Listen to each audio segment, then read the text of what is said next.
فرش التراب يضمني. اعلان بالفور 1917 یہودی آباد ہونے شروع ہو گئے، اور اصل میں اسی کے لیے خلافت کو منسوخ کرایا گیا.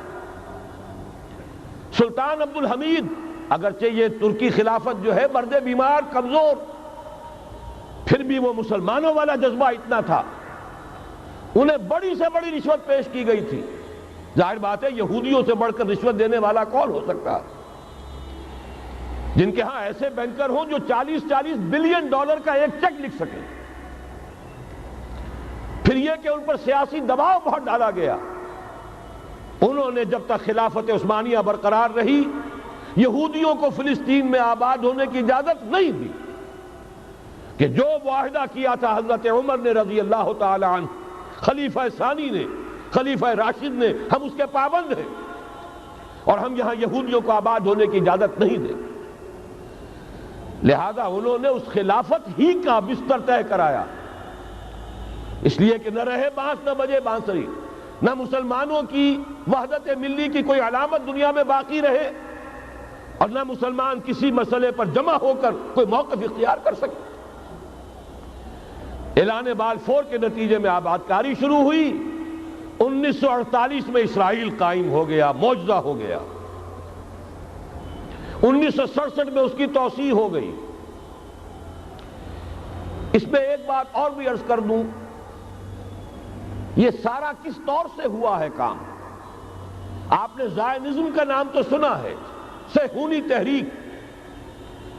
خود اس کا جو بابا آدم تھا، آرڈر آف الومیناٹی، 1776 یکم مئی یہ نظام قائم کیا وائساپ نے، اور اس نظام کے تحت فری میسنری اور lodges of the great Orient قائم کیے گئے. یہ سارا ہتھ کنڈا وہ ابلیسی نظام، اس کی تفصیل ایک کینیڈین آتھر نے لکھی ہے کتاب میں، پاونز ان دی گیم، کہ یہ سارا دھندا ایک شیطانی چکر ہے، ابلیسی چال ہے. اور اس کے ذریعے سے اسرائیل قائم ہوا اور اس کی توسیع بھی ہوئی 1967 میں. اب یہاں تک پہنچنے کے بعد ان کے پیش نظر بقیہ دنیا کی تسخیر اور اسے فتح کرنے کا معاملہ ہے، اور سب سے بڑھ کر اسلام کی بیخکنی اور اس کا راستہ روکنا یہ ان کے پیش نظر ہے. یریدون لیطفئوا نور اللہ بافواہہم. صورت اس وقت کیا ہے؟ یورپ اور امریکہ سے آپ مشرق کی طرف آئیے، پہلے عالم عرب ہے، عرب مسلم ورلڈ. مجھے یہ کہتے ہوئے سخت دکھ ہو رہا ہے، پورا عالم عرب وہ فتح کر چکے. وہ عرب ممالک کے جو اسرائیل کے ساتھ کسی میز پر بیٹھ کر گفتگو کرنے کو تیار نہیں تھے، آپ دیکھ رہے ہیں کہ لائن لگ گئی. کبھی صرف انور سادات نے ریکگنائز کیا تھا، پوری دنیا میں شور مچا تھا، اس پر لعنت ملامت ہوئی تھی. اب تو ایک ایک کر کے، وہ شاہ حسن ہو چاہے شاہ حسین ہو، اب تو وہاں سے ویزے ختم ہو رہے ہیں. سعودی عرب اور امارات، انہوں نے جو کچھ کاروباری بندشیں لگائی ہوئی تھی وہ ختم کر دی گئی، ان میں نرمی پیدا کر دی گئی. یہ صورتحال ہے کہ واقعتاً ان کی جو عالمی تسخیر کا پروگرام ہے وہ آگے بڑھ رہا ہے، اور بدقسمتی سے امت مسلمہ کا جو قلب ہے، اس امت کا قلب امیین پر مشتمل ہے. هو الذی بعث فی الامیین رسولا منہم یتلو علیہم آیاتہ ویزکیہم الی آخر الآیہ. حضور بھی امی تھے، انہی میں سے تھے صلی اللہ علیہ وسلم. لیکن آج وہ قلب جو ہے عالم اسلام کا، وہ یہودیوں کے شکنجے میں کسا جا چکا. اکثر وہاں کے جو حکمران ہیں امریکہ کے ایجنٹ ہیں، سٹوجز. یہ حالات جہاں تک عالم عرب کا تعلق ہے تلخ حقائق ہیں جو بیان کر رہا ہوں، اس لیے کہ آپ کے سامنے رہنا چاہیے. یہ جو اقبال نے کہا کہ دنیا کو ہے پھر مار گئے روح و بدن پیش، ابلیس نے پھر اپنے درندوں کو ابھارا اللہ کو پامردی مومن پہ بھروسہ، ابلیس کو یورپ کی مشینوں کا سہارا، یہ دوبارہ ایک بہت بڑے پیمانے پر حق و باطل کا گھمسان کا رنگ پڑنے والا ہے۔ ملاحم کی جو حضور صلی اللہ علیہ وسلم نے پیشین گوئیاں فرمائی، الملحمۃ العظمیٰ، تاریخ انسانی کی عظیم ترین جنگ جو ابھی آنے والی ہے، اس کو سمجھ لیجئے اچھی طریقے سے کہ اس میں جو قوتیں ایک دوسرے کے مقابل آ رہی ہیں وہ کون سی ہیں۔